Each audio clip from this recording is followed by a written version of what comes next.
오늘의 요리 대하찜. 대하 5마리, 쇠고기 사태 200g, 소금 약간, 삶은 죽순 100g, 오이 1개, 소금 약간,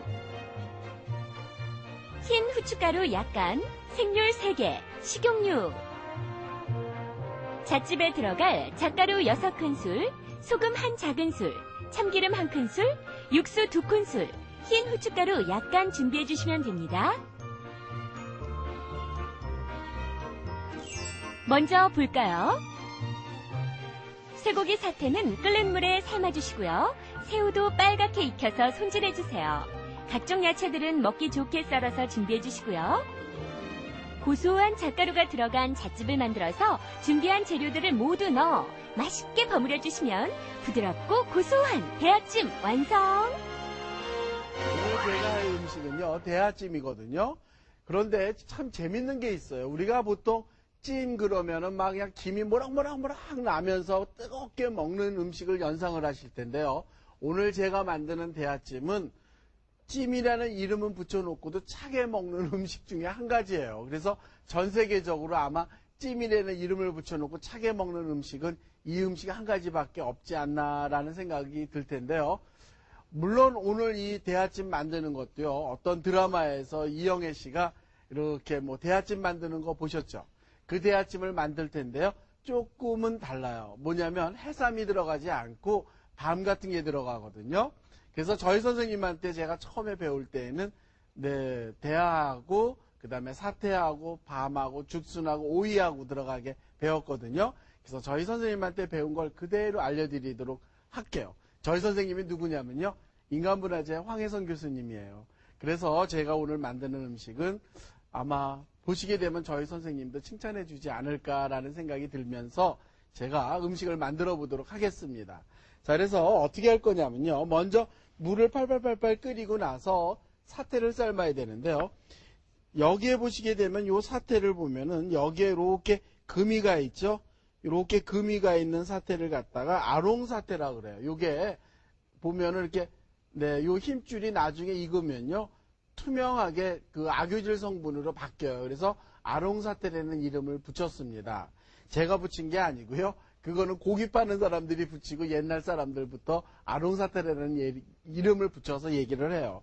그래서 자리를 옮겨가지고요, 고기를 넣어보도록 하는데, 여기에 냄비에 보시게 되면은 물이 이렇게 팔팔팔팔 끓고 있어요. 이렇게 물이 끓을 때 이렇게 고기를 집어넣는 거예요. 이걸 왜 고기가 물이 끓을 때 집어넣느냐면요, 이거는 지금 국물을 쓸 게 아니라 나중에 고기를 건져서 편육으로 사용할 거거든요.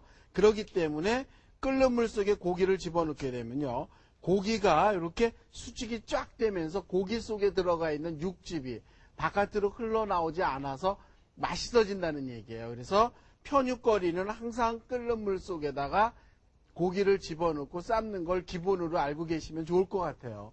그래서 고기를 지금 여기다 집어넣고 삶고 있습니다. 자, 이런 식으로. 그러면 이게 익게 되면 나중에 동글동글하게 해서 이렇게 편육 덩어리가 딱 떨어지거든요. 자, 그 다음에 이제 여기다 또 넣고 삶는 게 뭐냐면요, 말 그대로 대하찜이니까 주인공인 대하를 삶아야 되는데, 역시 여기에도 보시게 되면 물이 이렇게 끓고 있어요. 여기에다 대하를 이렇게 집어넣어 주는 거예요. 이렇게 대하를 넣어서 어느 정도까지 삶느냐면요, 새우가 이렇게 빨개지면서 요 살이 단단해지거든요. 그런데 아직은 익지는 않았네요. 자, 그래서 이렇게 삶는데요, 옛날 사람들은요, 새우를 갖다가 맛있는 맛이 빠진다고 삶지를 않고 찜통에다가 이렇게 김이 모락모락 올라올 때에 새우를 집어넣고 쪘거든요. 소금도 뿌려서. 그런데 새우를 쪘을 때는 이렇게 새우살을 벗기고 나면 새우살이요, 이렇게 쪼글쪼글해서 배기 싫더라고요. 그래서 요새는 저 같은 경우는 어떻게 하느냐면요, 끓는 물에다가 새우를 집어넣고 삶아요. 그리고 나면은 살이 통통해지는데요, 요 물이 아깝다고요? 요 물을 아까워하지 마세요. 이 물로 무엇을 할 거냐면 나중에 집에서 된장국을 끓일 때 집어넣어도 되고요, 된장찌개 끓일 때 넣어도 되고요, 아니면 콩나물국을 끓일 때에도 이 새우 삶은 물로 끓이게 되면 정말 그 국이 맛있어져요. 꼭 멸치나 고기나 조개를 안 넣어도 맛있다는 얘기거든요. 자, 그러면 저는 지금 시간상 미리 이렇게 지금 삶아 놓은 게 있어요. 새우를 보시게 되면은 이렇게 삶아 놓은 게 있는데 제가 이렇게 칼도마 있는 데다 지금 올려놨거든요. 한 마리를. 머리는 이렇게 떼서 보관을 할 거예요. 왜냐하면 이 머리는 나중에 장식할 때 사용할 거거든요. 그 다음에 여기에 보시게 되면 이렇게 껍질을 벗기는 거예요. 그 다음에 여기에서 꼬리 이렇게 벗기는 거예요. 자, 이런 식으로 이렇게 꼬리 벗겨서 준비를 하시고요.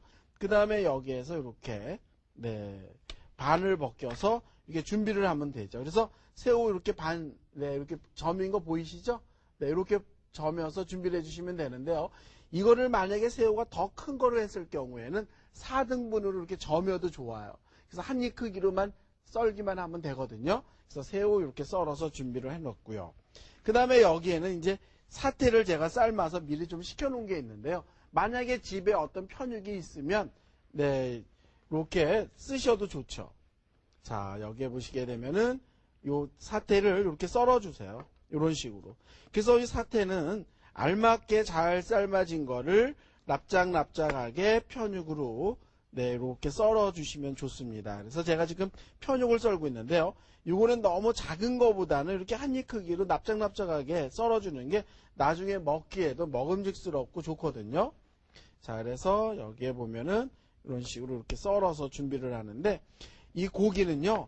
물론 양지머리로 사용할 수도 있어요. 양지머리로 사용할 수도 있는데 양지머리보다는 사태고기가 더 쫀득거리는 게요. 악유질 성분이 있어서 맛있어지는데 사실은 이 사태 같은 경우는 중년 이후 되시는 분들은 사태고기를 먹는 게 좋대요. 여기 사태 한번 편육을 봐주시게 되면은 이렇게 가운데에 보면 이렇게 투명하게 보이는 게 있죠. 요게 그 힘줄 부분인데 이게 악유질 성분이거든요. 그래서 이 사태가 맛있다는 얘기예요. 그래서 이렇게 썰어 놓은 것도 앞으로 옮겨 놓도록 하겠습니다. 자, 그 다음에 여기에는 죽순이 또 들어가는데요. 죽순은 저는 이렇게 좀 미리 이렇게 삶아서 준비를 해놨습니다. 왜냐하면 이렇게 캔에 들어있는 죽순은요. 끓는 물에 한번 삶아서 쓰시는 게 좋아요. 그리고 여기에 보면은 이렇게 하얀 게 이렇게 껴있을 수도 있거든요. 그럴 때는 젓가락으로 사이사이를 다 이렇게 깨끗하게 씻은 다음에 준비해 주시는 게 좋고요. 그 다음에 죽순은 동서양을 막론하고 다 이렇게 어슷어슷 썰어 주시는 게 좋습니다. 왜 그러느냐면요. 이거는 죽순만이 가지고 있는 특권인 것 같아요. 자, 여기에 보시게 되면은 죽순을 이렇게 어슷어슷 썰다 보면은 죽순이 빗살 모양 예쁘게 나와 있죠. 요 모양이요. 네, 이렇게 예쁘게 모양이 나와 있는데 이렇게 예쁘게 모양이 나오려면은 죽순을 반으로 갈라서 어슷 썰어야만 요 모양이 살거든요. 그래서 죽순 삶아서 준비해 놓은 거를 이렇게 썰어서 앞으로 옮겨 놓도록 하겠습니다. 자, 그 다음에 여기에는 또 제가 밤이 들어간다 그랬죠. 생률이 들어가는데요. 생률 3개 정도는 그냥 얄팍하게 썰어 주시면 돼요. 그래서 생률은 뭐 나중에 뭐 볶거나 삶거나 하는 게 아니고요. 날밤 그대로 먹을 거거든요. 그래서 생률은 껍질을 벗긴 다음에 이렇게 얄팍하게 썰어 주시면 되죠. 자, 밤 이렇게 썰습니다. 그런데 밤은요. 집에서 어떻게 보관하시는지 모르겠어요. 껍질 벗긴 밤은요. 우유 속에 담가 놓거나 아니면 이렇게 쌀뜨물 속에다 담가 놓게 되면은 밤의 색깔이 변하지 않고요. 맛도 변하지 않게 하려면은 거기에다 설탕을 조금만 집어넣어서 보관을 하게 되면은 밤 생률 보관이 잘 되거든요. 자, 그래서 여기 생률까지 준비를 해 놓고요. 제가 오이까지 이렇게 준비를 하도록 하겠습니다. 오이는 또 어떻게 써느냐면요. 오이는 소금으로 문질러서 깨끗하게 씻는 거 아시죠? 이렇게 소금으로 문질러서 깨끗하게 씻으시고요. 그 다음에 요 꼭지 이렇게 제거해 주시고 반으로 갈라주세요. 이렇게 쭉 반으로 갈라서 준비해 주시고요. 그 다음에 여기에서 이렇게 어슷썰게 해주세요. 네, 이렇게. 프로인 경우는 저같이 이렇게 두 개를 겹쳐서 이렇게 썰지만은 아마추어들 같은 경우에는 이렇게 두 개를 갖다 겹쳐서 썰게 되면 손 다치니까 그렇게 하지 마세요. 네, 저는 이렇게 썰도록 하겠습니다. 그래서 이걸 썰은 거를 어떻게 할 거냐면 소금물에다 절여야 되거든요. 이걸 그냥 절이게 되면은 이렇게 겹쳐져 있는 부분은 싱겁고 짜고 막 그렇게 되기 때문에 다 이렇게 썰은 거를 갖다가 소금물에